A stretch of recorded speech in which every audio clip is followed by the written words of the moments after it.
ಕಲ್ಯಾಣ ಚಾಲುಕ್ಯರ ಆಳ್ವಿಕೆಗೆ ಒಳಪಟ್ಟಂಥ ಐತಿಹಾಸಿಕ ಲಕ್ಕುಂಡಿ ಗ್ರಾಮ ನಿಧಿ ಸಿಕ್ಕ ಬೆನ್ನಲ್ಲೇ ಸಾಕಷ್ಟು ಆಕರ್ಷಣೆಯ ಕೇಂದ್ರ ಬಿಂದುವಾಗಿದೆ. ದೇಶ ಸೇರಿದಂತೆ ವಿದೇಶಗಳಿಂದಲೂ ಕೂಡ ಸಾಕಷ್ಟು ಸಂಖ್ಯೆಯಲ್ಲಿ ಪ್ರವಾಸಿಗರು ಲಕ್ಕುಂಡಿಗೆ ಬರ್ತಾ ಇದ್ದಾರೆ.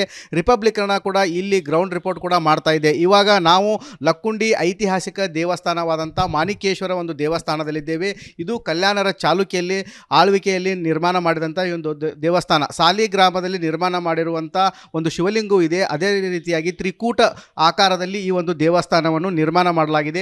ಒಂದು ಗರ್ಭಗುಡಿ ಆಗಿರ್ಬೋದು, ಈ ಭಾಗದಲ್ಲಿ ಇನ್ನೊಂದು ಗರ್ಭಗುಡಿ ಇದೆ ಮತ್ತು ಈ ಕಡೆನೂ ಕೂಡ ಗರ್ಭಗುಡಿ ಇದೆ. ಪ್ರಮುಖವಾಗಿ ಏನು ಈ ಮೊದಲ ಗರ್ಭಗುಡಿಯಲ್ಲಿ ಎಷ್ಟೇ ಶಿವಲಿಂಗನ ಮೂರ್ತಿ ಇದೆ, ಉಳಿದ ಕಡೆ ಕೂಡ ಶಿವಲಿಂಗನ ಮೂರ್ತಿ ಇಲ್ಲ. ಇದು ಕಲ್ಯಾಣರ ಚಾಲುಕ್ಯರ ಆಳ್ವಿಕೆಯಲ್ಲಿ ನಿರ್ಮಾಣ ಮಾಡಿದಂಥ ಮಾಣಿಕೇಶ್ವರ ದೇವಸ್ಥಾನ. ಇಲ್ಲಿ ಕೂಡ ಯುಗಾದಿ ಹಬ್ಬದ ಸಮಯದಲ್ಲಿ ಇಲ್ಲಿ ಸೂರ್ಯೋದಯ ಆದಂಥ ನಂತರ ಏನು ಸೂರ್ಯನ ಕಿರಣಗಳು ಶಿವಲಿಂಗನ ಮೇಲೆ ಬೀಳ್ತಾವೆ ಅನ್ನೋದು ಕೂಡ ಇತಿಥಿ ಇದೆ. ಹೀಗಾಗಿ ಸಾಕಷ್ಟು ಪ್ರವಾಸಿಗರು ಮತ್ತು ದೇಶ ವಿದೇಶಗಳಿಂದಲೂ ಕೂಡ ಇಲ್ಲಿ ಜನರು ಆಗಮಿಸ್ತಾ ಇದ್ದಾರೆ. ಅದರ ಪಕ್ಕದಲ್ಲಿ ನಾವು ನೋಡ್ತಾ ಇರ್ಬೋದು, ಇದಕ್ಕೆ ಏನು ಮುಸ್ಕಿನ ಬಾವಿ ಅಂತ ಹೇಳ್ತಾರೆ. ಏನು ಮಾಣಿಕೇಶ್ವರ ದೇವಸ್ಥಾನ ಏನಿದೆ ಅದರ ದೇವಸ್ಥಾನ ಮುಂಭಾಗದಲ್ಲೇ ಒಂದು ಮುಸ್ಕಿನ ಬಾವಿ, ಅಂದರೆ ಇತ್ತೀಚಿನ ದಿನಗಳಲ್ಲಿ ಇದಕ್ಕೆ ಮುಸುಕಿನ ಬಾವಿ ಅಂತ ಹೇಳ್ತಿದ್ದಾರೆ. ಇದೊಂದು ಬೃಹತ್ ಆಕಾರದ ಬಾವಿ ಇದೆ. ಸುಮಾರು 3 ಏನು ಬಿಲ್ಡಿಂಗ್ಗಳಿರ್ತವೆ ಅಷ್ಟೊಂದು ಪ್ರಮಾಣದ ತಳಭಾಗದಲ್ಲಿದೆ. ಇದು ಸಾಕಷ್ಟು ಏನು ಆಕರ್ಷಣಕವಾಗಿರುವಂಥ ಒಂದು ಮುಸುಕಿನ ಬಾವಿ ಅಂತಲೇ ಹೇಳ್ಬೋದು. ಇಲ್ಲಿ 12 ಶಿವಲಿಂಗಗಳಿದ್ದಾವೆ. ಜ್ಯೋತಿರ್ಲಿಂಗಗಳು ಯಾವ ರೀತಿ ಇರ್ತವೆ ಅದೇ ರೀತಿಯಾಗಿ ಶಿವಲಿಂಗಗಳು ಕೂಡ ಇಲ್ಲಿದ್ದಾವೆ. ಇಲ್ಲಿ ನಾವು ನೋಡ್ತಾ ಇರ್ಬೋದು, ನೀರಿನ ಇದರಲ್ಲಿ ಕೂಡ ಈ ರೀತಿ ನೋಡ್ತಾ ಇರ್ಬೋದು. ಇಲ್ಲೊಂದು ಶಿವಲಿಂಗ, ಅಂದರೆ ಅದೊಂದು ಶಿವಲಿಂಗ, 3 ಶಿವಲಿಂಗ, 4, 5, 6, 7, 8, 9, 10, 11, 12 ಈ ರೀತಿ ಇದರ ಪೂರ್ಣ ಪ್ರಮಾಣದಲ್ಲಿ ಕೂಡ ಆ ಶಿವಲಿಂಗಗಳಿದ್ದಾವೆ. ಇದೊಂದು ಜ್ಯೋತಿರ್ಲಿಂಗಕ್ಕೆ ಸಮಾನವಾದಂಥ ಏನು ಒಂದು ದೇವಸ್ಥಾನ ಅಂತ ಹೇಳಿ ಕೂಡ ಜನರು ಹೇಳ್ತಾರೆ. ಇದು ಸಾಕಷ್ಟು ಆಕರ್ಷಣೀಯ ಕೇಂದ್ರ ಬಿಂದು ಅಂತಲೇ ಹೇಳ್ಬೋದು. ಇಡೀ ಲಕ್ಕುಂಡಿಯಲ್ಲಿ ಮುಸುಕಿನ ಬಾವಿ ಮತ್ತು ಮಾಣಿಕೇಶ್ವರ ದೇವಸ್ಥಾನ ಸಾಕಷ್ಟು ಆಕರ್ಷಣೀಯವಾಗಿ ಆಗಿದೆ. ಆದರೆ ಈ ಒಂದು ಮುಸ್ಕಿನ ಬಾವಿಗೆ ಮತ್ತು ಮಾಣಿಕೇಶ್ವರ ದೇವಸ್ಥಾನಕ್ಕೆ ಬರಲು ಕೂಡ ಸರಿಯಾದ ರಸ್ತೆ ಸಂಪರ್ಕ ಇಲ್ಲ, ಅವ್ಯವಸ್ಥೆ ಆಗರವಾಗಿದೆ. ಇಲ್ಲಿ ನಾವು ನೋಡ್ತಾ ಇರ್ಬೋದು, ಕೇಂದ್ರ ಪುರಾತತ್ವ ಇಲಾಖೆಯ ದಿವ್ಯ ನಿರ್ಲಕ್ಷ್ಯದಿಂದ ಇಂಥ ಪುರಾತನ ಕಾಲದ ಒಂದು ದೇವಸ್ಥಾನದ ಏನು ಪುಷ್ಕರಣಿ ಇದೆ, ಒಂದು ಬಾವಿ ಇದೆ, ಇದು ಸಂಪೂರ್ಣವಾಗಿ ಪಾಚಿ ಕಟ್ಟಿ ಹೋಗಿದೆ. ಇಷ್ಟೊಂದು ಅವ್ಯವಸ್ಥೆ ಇದ್ದರೂ ಕೂಡ ಇದನ್ನು ಸರಿ ಮಾಡುವಂಥ ಕೆಲಸ ಆಗ್ತಾ ಇಲ್ಲ. ಯಾಕಂತಂದರೆ ಇಲ್ಲಿ ಜನವರಿ 10ರಂದು ನಿಧಿ ಸಿಕ್ಕ ಬೆನ್ನಲ್ಲೇ ಲಕ್ಕುಂಡಿ ಗ್ರಾಮಕ್ಕೆ ಸಾಕಷ್ಟು ಪ್ರವಾಸಿಗರು ಬರ್ತಾ ಇದ್ದಾರೆ. ಇತ್ತೀಚಿನ ದಿನಗಳಲ್ಲಿ ಕೂಡ ಪ್ರವಾಸಿಗರ ಸಂಖ್ಯೆ ಹೆಚ್ಚಾಗಿದೆ. ಹೀಗಾಗಿ ಏನು ಸಂಪೂರ್ಣವಾಗಿ ಅವ್ಯವಸ್ಥೆ ಆಗರವಾಗ್ತಾ ಇದೆ ಈ ಒಂದು ಲಕ್ಕುಂಡಿ ಗ್ರಾಮದ ಪುರಾತನ ದೇವಾಲಯಗಳು. ಇನ್ನಾದರೂ ಸಂಬಂಧಪಟ್ಟ ಅಧಿಕಾರಿಗಳು ಎಚ್ಚೆತ್ತುಕೊಳ್ಳಬೇಕಾಗಿದೆ. ಇಲ್ಲಿ ಮೂಲಭೂತ ಸೌಕರ್ಯಗಳನ್ನು ಕೂಡ ಕಲ್ಪಿಸಿಕೊಡಬೇಕಾಗಿದೆ. ಕ್ಯಾಮ್ರಾಮ್ಯಾನ್ ಮಂಜುನಾಥ್ ಜೊತೆ ಮಂಜು ಪತ್ತ, ರಿಪಬ್ಲಿಕ್ ಕನ್ನಡ, ಗದಗ್. ಕಲ್ಯಾಣ ಚಾಲುಕ್ಯರ ಆಳ್ವಿಕೆಗೆ ಒಳಪಟ್ಟಂಥ ಐತಿಹಾಸಿಕ ಲಕ್ಕುಂಡಿ ಗ್ರಾಮ ನಿಧಿ ಸಿಕ್ಕ ಬೆನ್ನಲ್ಲೇ ಸಾಕಷ್ಟು ಆಕರ್ಷಣೆಯ ಕೇಂದ್ರ ಬಿಂದುವಾಗಿದೆ. ದೇಶ ಸೇರಿದಂತೆ ವಿದೇಶಗಳಿಂದಲೂ ಕೂಡ ಸಾಕಷ್ಟು ಸಂಖ್ಯೆಯಲ್ಲಿ ಪ್ರವಾಸಿಗರು ಲಕ್ಕುಂಡಿಗೆ ಬರ್ತಾ ಇದ್ದಾರೆ. ರಿಪಬ್ಲಿಕ್ ಕನ್ನಡ ಕೂಡ ಇಲ್ಲಿ ಗ್ರೌಂಡ್ ರಿಪೋರ್ಟ್ ಕೂಡ ಮಾಡ್ತಾ ಇದೆ. ಇವಾಗ ನಾವು ಲಕ್ಕುಂಡಿ ಐತಿಹಾಸಿಕ ದೇವಸ್ಥಾನವಾದಂಥ ಮಾಣಿಕೇಶ್ವರ ಒಂದು ದೇವಸ್ಥಾನದಲ್ಲಿದ್ದೇವೆ. ಇದು ಕಲ್ಯಾಣರ ಚಾಲುಕ್ಯಲ್ಲಿ ಆಳ್ವಿಕೆಯಲ್ಲಿ ನಿರ್ಮಾಣ ಮಾಡಿದಂಥ ಈ ಒಂದು ದೇವಸ್ಥಾನ. ಸಾಲಿ ಗ್ರಾಮದಲ್ಲಿ ನಿರ್ಮಾಣ ಮಾಡಿರುವಂಥ ಒಂದು ಶಿವಲಿಂಗವೂ ಇದೆ. ಅದೇ ರೀತಿಯಾಗಿ ತ್ರಿಕೂಟ ಆಕಾರದಲ್ಲಿ ಈ ಒಂದು ದೇವಸ್ಥಾನವನ್ನು ನಿರ್ಮಾಣ ಮಾಡಲಾಗಿದೆ. ಒಂದು ಗರ್ಭಗುಡಿ ಆಗಿರ್ಬೋದು, ಈ ಭಾಗದಲ್ಲಿ ಇನ್ನೊಂದು ಗರ್ಭಗುಡಿ ಇದೆ ಮತ್ತು ಈ ಕಡೆನೂ ಕೂಡ ಗರ್ಭಗುಡಿ ಇದೆ. ಪ್ರಮುಖವಾಗಿ ಏನು ಈ ಮೊದಲ ಗರ್ಭಗುಡಿಯಲ್ಲಿ ಎಷ್ಟೇ ಶಿವಲಿಂಗನ ಮೂರ್ತಿ ಇದೆ, ಉಳಿದ ಕಡೆ ಕೂಡ ಶಿವಲಿಂಗನ ಮೂರ್ತಿ ಇಲ್ಲ. ಇದು ಕಲ್ಯಾಣರ ಚಾಲುಕ್ಯರ ಆಳ್ವಿಕೆಯಲ್ಲಿ ನಿರ್ಮಾಣ ಮಾಡಿದಂಥ ಮಾಣಿಕೇಶ್ವರ ದೇವಸ್ಥಾನ. ಇಲ್ಲಿ ಕೂಡ ಯುಗಾದಿ ಹಬ್ಬದ ಸಮಯದಲ್ಲಿ ಇಲ್ಲಿ ಸೂರ್ಯೋದಯ ಆದಂಥ ನಂತರ ಏನು ಸೂರ್ಯನ ಕಿರಣಗಳು ಶಿವಲಿಂಗನ ಮೇಲೆ ಬೀಳ್ತಾವೆ ಅನ್ನೋದು ಕೂಡ ಇತಿಥಿ ಇದೆ. ಹೀಗಾಗಿ ಸಾಕಷ್ಟು ಪ್ರವಾಸಿಗರು ಮತ್ತು ದೇಶ ವಿದೇಶಗಳಿಂದಲೂ ಕೂಡ ಇಲ್ಲಿ ಜನರು ಆಗಮಿಸ್ತಾ ಇದ್ದಾರೆ. ಅದರ ಪಕ್ಕದಲ್ಲಿ ನಾವು ನೋಡ್ತಾ ಇರ್ಬೋದು, ಇದಕ್ಕೆ ಏನು ಮುಸ್ಕಿನ ಬಾವಿ ಅಂತ ಹೇಳ್ತಾರೆ. ಏನು ಮಾಣಿಕೇಶ್ವರ ದೇವಸ್ಥಾನ ಏನಿದೆ ಅದರ ದೇವಸ್ಥಾನ ಮುಂಭಾಗದಲ್ಲೇ ಒಂದು ಮುಸುಕಿನ ಬಾವಿ, ಅಂದರೆ ಇತ್ತೀಚಿನ ದಿನಗಳಲ್ಲಿ ಇದಕ್ಕೆ ಮುಸುಕಿನ ಬಾವಿ ಅಂತ ಹೇಳ್ತಿದ್ದಾರೆ. ಇದೊಂದು ಬೃಹತ್ ಆಕಾರದ ಬಾವಿ ಇದೆ. ಸುಮಾರು 3 ಏನು ಬಿಲ್ಡಿಂಗ್ಗಳಿರ್ತವೆ ಅಷ್ಟೊಂದು ಪ್ರಮಾಣದ ತಳಭಾಗದಲ್ಲಿದೆ. ಇದು ಸಾಕಷ್ಟು ಏನು ಆಕರ್ಷಣಕವಾಗಿರುವಂಥ ಒಂದು ಮುಸುಕಿನ ಬಾವಿ ಅಂತಲೇ ಹೇಳ್ಬೋದು.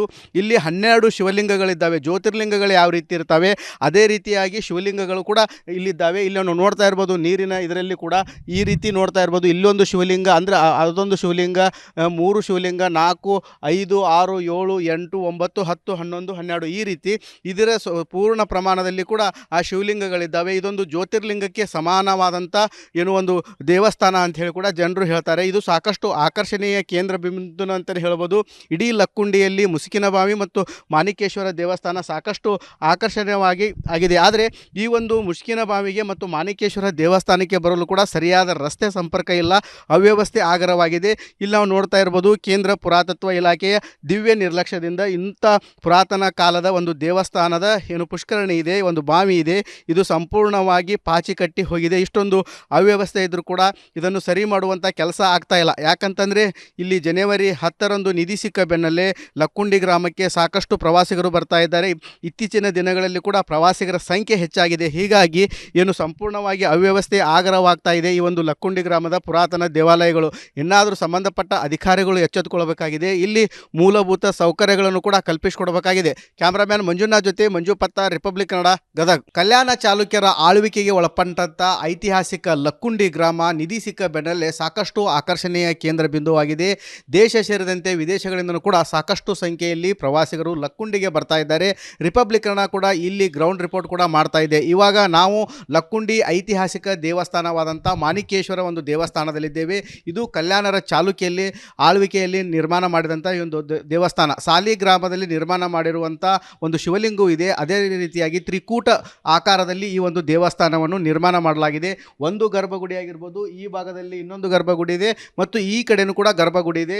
ಪ್ರಮುಖವಾಗಿ ಏನು ಈ ಮೊದಲ ಗರ್ಭಗುಡಿಯಲ್ಲಿ ಎಷ್ಟೇ ಶಿವಲಿಂಗನ ಮೂರ್ತಿ ಇದೆ, ಉಳಿದ ಕಡೆ ಕೂಡ ಶಿವಲಿಂಗನ ಮೂರ್ತಿ ಇಲ್ಲ. ಇದು ಕಲ್ಯಾಣರ ಚಾಲುಕ್ಯರ ಆಳ್ವಿಕೆಯಲ್ಲಿ ನಿರ್ಮಾಣ ಮಾಡಿದಂಥ ಮಾಣಿಕೇಶ್ವರ ದೇವಸ್ಥಾನ. ಇಲ್ಲಿ ಕೂಡ ಯುಗಾದಿ ಹಬ್ಬದ ಸಮಯದಲ್ಲಿ ಇಲ್ಲಿ ಸೂರ್ಯೋದಯ ಆದಂಥ ನಂತರ ಏನು ಸೂರ್ಯನ ಕಿರಣಗಳು ಶಿವಲಿಂಗನ ಮೇಲೆ ಬೀಳ್ತಾವೆ ಅನ್ನೋದು ಕೂಡ ಇತಿಥಿ ಇದೆ. ಹೀಗಾಗಿ ಸಾಕಷ್ಟು ಪ್ರವಾಸಿಗರು ಮತ್ತು ದೇಶ ವಿದೇಶಗಳಿಂದಲೂ ಕೂಡ ಇಲ್ಲಿ ಜನರು ಆಗಮಿಸ್ತಾ ಇದ್ದಾರೆ. ಅದರ ಪಕ್ಕದಲ್ಲಿ ನಾವು ನೋಡ್ತಾ ಇರ್ಬೋದು, ಇದಕ್ಕೆ ಏನು ಮುಸ್ಕಿನ ಬಾವಿ ಅಂತ ಹೇಳ್ತಾರೆ. ಏನು ಮಾಣಿಕೇಶ್ವರ ದೇವಸ್ಥಾನ ಏನಿದೆ ಅದರ ದೇವಸ್ಥಾನ ಮುಂಭಾಗದಲ್ಲೇ ಒಂದು ಮುಸ್ಕಿನ ಬಾವಿ, ಅಂದರೆ ಇತ್ತೀಚಿನ ದಿನಗಳಲ್ಲಿ ಇದಕ್ಕೆ ಮುಸುಕಿನ ಬಾವಿ ಅಂತ ಹೇಳ್ತಿದ್ದಾರೆ. ಇದೊಂದು ಬೃಹತ್ ಆಕಾರದ ಬಾವಿ ಇದೆ. ಸುಮಾರು 3 ಏನು ಬಿಲ್ಡಿಂಗ್ಗಳಿರ್ತವೆ, ಅಷ್ಟೊಂದು ಪ್ರಮಾಣದ ತಳಭಾಗದಲ್ಲಿದೆ. ಇದು ಸಾಕಷ್ಟು ಏನು ಆಕರ್ಷಣಕವಾಗಿರುವಂಥ ಒಂದು ಮುಸುಕಿನ ಬಾವಿ ಅಂತಲೇ ಹೇಳ್ಬೋದು. ಇಲ್ಲಿ 12 ಶಿವಲಿಂಗಗಳಿದ್ದಾವೆ. ಜ್ಯೋತಿರ್ಲಿಂಗಗಳು ಯಾವ ರೀತಿ ಇರ್ತವೆ ಅದೇ ರೀತಿಯಾಗಿ ಶಿವಲಿಂಗಗಳು ಕೂಡ ಇಲ್ಲಿದ್ದಾವೆ. ಇಲ್ಲಿ ನಾವು ನೋಡ್ತಾ ಇರ್ಬೋದು, ನೀರಿನ ಇದರಲ್ಲಿ ಕೂಡ ಈ ರೀತಿ ನೋಡ್ತಾ ಇರ್ಬೋದು. ಇಲ್ಲೊಂದು ಶಿವಲಿಂಗ, ಅಂದರೆ ಅದೊಂದು ಶಿವಲಿಂಗ, 3 ಶಿವಲಿಂಗ, 4, 5, 6, 7, 8, 9, 10, 11, 12 ಈ ರೀತಿ ಇದರ ಪೂರ್ಣ ಪ್ರಮಾಣದಲ್ಲಿ ಕೂಡ ಆ ಶಿವಲಿಂಗಗಳಿದ್ದಾವೆ. ಇದೊಂದು ಜ್ಯೋತಿರ್ಲಿಂಗಕ್ಕೆ ಸಮಾನವಾದಂಥ ಏನು ಒಂದು ದೇವಸ್ಥಾನ ಅಂತ ಹೇಳಿ ಕೂಡ ಜನರು ಹೇಳ್ತಾರೆ. ಇದು ಸಾಕಷ್ಟು ಆಕರ್ಷಣೀಯ ಕೇಂದ್ರ ಬಿಂದು ಅಂತಲೇ ಹೇಳ್ಬೋದು. ಇಡೀ ಲಕ್ಕುಂಡಿಯಲ್ಲಿ ಮುಸುಕಿನ ಬಾವಿ ಮತ್ತು ಮಾಣಿಕೇಶ್ವರ ದೇವಸ್ಥಾನ ಸಾಕಷ್ಟು ಆಕರ್ಷಣೀಯವಾಗಿ ಆಗಿದೆ. ಆದರೆ ಈ ಒಂದು ಮುಸುಕಿನ ಬಾವಿಗೆ ಮತ್ತು ಮಾಣಿಕೇಶ್ವರ ದೇವಸ್ಥಾನಕ್ಕೆ ಬರಲು ಕೂಡ ಸರಿಯಾದ ರಸ್ತೆ ಸಂಪರ್ಕ ಇಲ್ಲ, ಅವ್ಯವಸ್ಥೆ ಆಗರವಾಗಿದೆ. ಇಲ್ಲಿ ನಾವು ನೋಡ್ತಾ ಇರ್ಬೋದು, ಕೇಂದ್ರ ಪುರಾತತ್ವ ಇಲಾಖೆಯ ದಿವ್ಯ ನಿರ್ಲಕ್ಷ್ಯದಿಂದ ಇಂಥ ಪುರಾತನ ಕಾಲದ ಒಂದು ದೇವಸ್ಥಾನದ ಏನು ಪುಷ್ಕರಣಿ ಇದೆ, ಒಂದು ಬಾವಿ ಇದೆ, ಇದು ಸಂಪೂರ್ಣವಾಗಿ ಪಾಚಿ ಕಟ್ಟಿ ಹೋಗಿದೆ. ಇಷ್ಟೊಂದು ಅವ್ಯವಸ್ಥೆ ಇದ್ದರೂ ಕೂಡ ಇದನ್ನು ಸರಿ ಮಾಡುವಂಥ ಕೆಲಸ ಆಗ್ತಾ ಇಲ್ಲ. ಯಾಕಂತಂದರೆ ಇಲ್ಲಿ ಜನವರಿ 10ರಂದು ನಿಧಿ ಸಿಕ್ಕ ಬೆನ್ನಲ್ಲೇ ಲಕ್ಕುಂಡಿ ಗ್ರಾಮಕ್ಕೆ ಸಾಕಷ್ಟು ಪ್ರವಾಸಿಗರು ಬರ್ತಾ ಇದ್ದಾರೆ. ಇತ್ತೀಚಿನ ದಿನಗಳಲ್ಲಿ ಕೂಡ ಪ್ರವಾಸಿಗರ ಸಂಖ್ಯೆ ಹೆಚ್ಚಾಗಿದೆ. ಹೀಗಾಗಿ ಏನು ಸಂಪೂರ್ಣವಾಗಿ ಅವ್ಯವಸ್ಥೆ ಆಗರವಾಗ್ತಾ ಇದೆ ಈ ಒಂದು ಲಕ್ಕುಂಡಿ ಗ್ರಾಮದ ಪುರಾತನ ದೇವಾಲಯಗಳು.